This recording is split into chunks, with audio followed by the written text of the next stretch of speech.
If Muhammad is seen as the final messenger and prophet of Allah, then what does it mean if one of his prophecies fail? Let's take a look.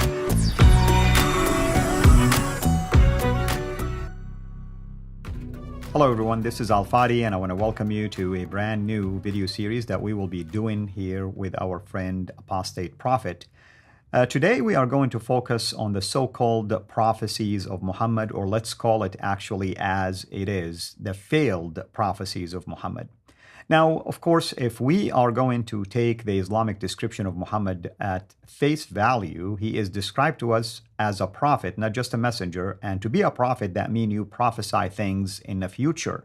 At least this is how the prophets of old, the prophets of the Old Testament, the prophets of the New Testament, operated. They would predict things in the future and they will come to pass. But we are going to take a journey down some of the claims that are either made by our Muslim friends through some of the Islamic sources or Muhammad himself concerning future events that he predicted would take place. And with that in mind, let us welcome our friend Apostate Prophet to the studio. AP, thank you so much as always for being here with us. Thank you so much, Al. It's a pleasure to be here as always. How are you doing?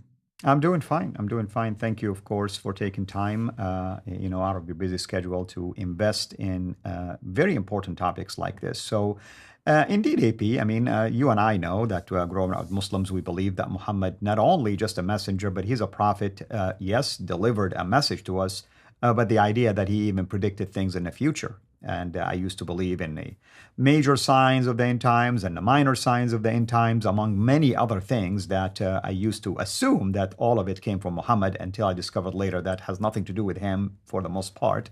And when I started to dig even deeper as I was growing up into some of his prophecies, first I was fascinated by them, but then when I started to search for the truth, I realized that none of these actually qualify to be called even prophecies. But before we spoil this for our audience, let me turn it over to you. So what is it that we are going to talk about today? Yeah, so we want to talk about, I want to focus mainly today on certain prophecies that that failed. So certain prophecies that did not come true, that have no possibility of coming true, and that are proven to have, failed very obviously. Now, it's very, you said it too, it's very popular in the Muslim community among Muslims to say Muhammad was definitely a true prophet. He was a messenger. He foretold the truth. Everything he said would happen, will happen, is happening right now.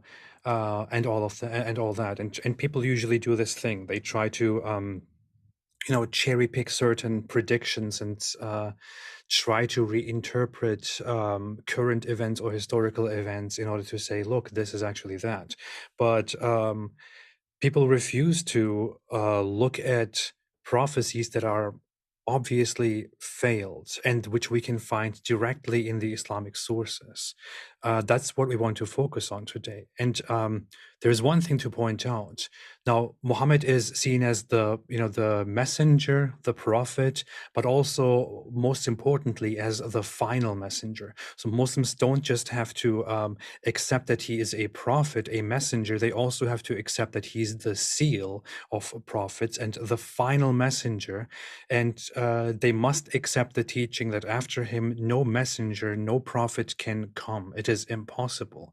And the meaning here, the implication here is actually more than just that he has a prestigious, status. It is that he is the bringer of the end that is about to come. So Muhammad in his time, 1,400 years ago in the 7th century, actually made it very clear for people that the end is coming. It's about to come. It will be here in a little bit, and we are supposed to prepare for it because it's going to be here anytime now. So in order to understand that, I want to go into some of the prophecies that he made to hint at the imminent end. If we want to proceed, unless there's anything else you want to say. Not at all. I think you laid it out very well. So, I'm assuming this might take us a couple of videos. So just Yeah. make people aware of that. So what is the first prophecy you want to focus on? So the first prophecy is one where Muhammad is reported to have said that the end would come within 100 years or within the century.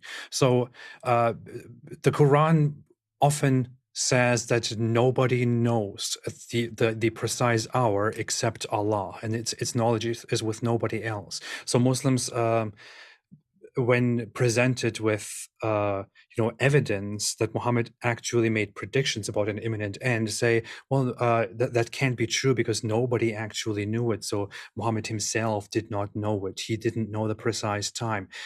But here is a prophecy in which we see that Muhammad does indeed predict a time frame, not a precise time, but a time frame.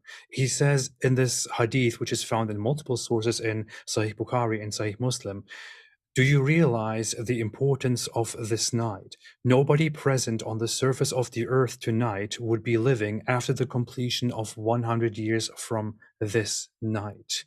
Now, it's a very interesting wording, isn't it? Oh. Yeah, I mean, it's like, really? Are you saying people are gonna die before 100 years from now? Surely, I mean, everybody with him probably died before then. Yeah, and that's the thing. Like when we bring this up, many Muslim apologists say, no, you're completely taking this out of context. What he's actually meaning to say is just, in 100 years, you guys will be dead. So, but I don't think that's actually what he said. And if you look at the wording and the context, this is not what he said. Right, he was thinking future things, obviously, but I can see their point because that's probably their way out. But it is a ridiculous prophecy if that's their interpretation of it. Yeah, it's nothing special to say, right? I mean, Exactly. I can sit here and say, guys, you should realize the importance of this night because in 100 years, none of the people on earth will be alive. First off, people would be like, okay, so what? Secondly, what exactly does that have to do with this night? And why is this night so important? Thirdly, is it even true? If you say, if you want to make a generic statement that everybody alive today will definitely be dead in 100 years, is that even true? There are people who lived longer than 100 That's years. right. I mean, somebody was born that night and lived 102 years. There you go. Muhammad is a liar now. Debunked, yeah. And it is undeniable that people who lived longer than 100 years, like lived throughout the centuries. It's not like people just lived for 30 years back then. This is a common phenomenon which we can trace back, centuries, millennia. What Muhammad is actually saying here, and this is also found in Sahih Bukhari and Sahih Muslim, in the sections talking about the hour, and the hour always stands for the last hour, the coming of the day of judgment. It is found in those chapters. Muhammad is talking about the hour, and he is clearly saying here, as he spends a lot of time praying and contemplating about people asking him when the hour will come, he turns around and says to them, believers, do you realize the importance of this night? Nobody on the surface of the earth today will be left alive in 100 years, meaning within 100 years, within a century, everybody will be gone. It will all be over. The earth will be ended. It will be done. The hour will come. Yeah, because if I want to take let me play the devil's advocate, AP. If I want to take the Muslim side, how they try to defend it, then the burden of proof is on them to prove to us that everyone for the next 100 years from the time Muhammad says did indeed die and did not live past that 100 years mark. Yeah. Well, it's you would really have to prove that, right? You would have to. I mean, what would be the point of this prophecy? What would be the point of this statement to begin with? Absolutely. It would have to mean something. It would have to signify something that you can actually point at and say, look, he was right. Look, he was right. This night was very important because indeed, after that night, nobody lived longer than 100 years. And I mean, even if you ended up for some reason sitting down and proving that, what exactly would that do? It would do nothing at all. So True. it is very clear. Muhammad is talking about the hour as it is also put into the books, into the right category. And the hour did not come within 100 years. People did not die. People continued living. We are 1,400 years after Muhammad, and this prophecy is a very obvious failure. Yeah, and also, I mean, let me again. I'm telling you, I'm playing the devil's advocate. Knowing my Muslim friends who are apologists, how creative they can be. They can say, come back and say, well, there was a famine, there was a virus, and okay, fine. Then who reported it if everybody died? Who told you that this happened? Do you have a manuscript evidence to support it? And then who came back to life after that if everybody's dead? Yeah, exactly. And what's funny is in Muslim history, in Muslim tradition, even in these books, you will find Islamic scholars arguing about this and even saying, some of us misunderstood this and thought it would be about the hour, but it was actually about the people around the Prophet. And Mhm. it's just a very desperate attempt to explain away this failed prophecy after the matter. That's But true. it is in those books. It is recorded, and we can look into those books and find this prophecy right there and see that it is indeed a failure. So this is one major failure that I think we should get out of the way before we move on to even more failed prophecies. Absolutely. So I know we're approaching probably the conclusion of our first show. So is there anything else you want to add to this, or do you think we can carry it on in the next part? We can do it in the next episode. I will say this is nothing. There is much more to prove that Muhammad was indeed a false prophet. Mhm. There is more to come.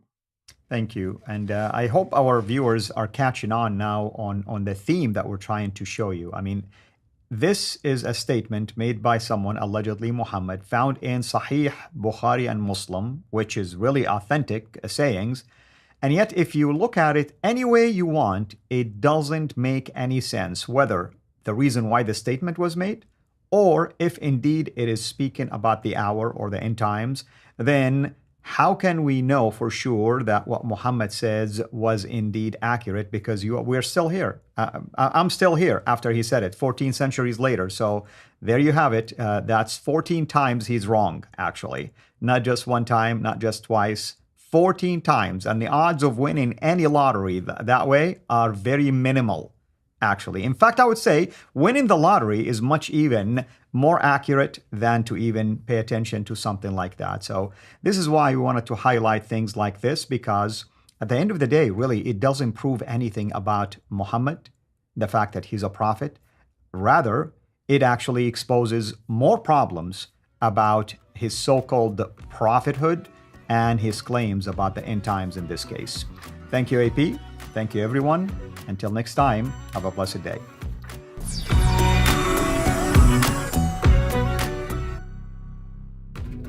Thanks for watching. Please like, subscribe, share, and comment. And ring the bell so you will be notified when we release new content. Our mission is to reach Muslims with the gospel of Jesus Christ and help Christians engage with their Muslim neighbors. If you want to join us in this life-changing work, please support us on patreon.com/Sira International, or just click on the link below.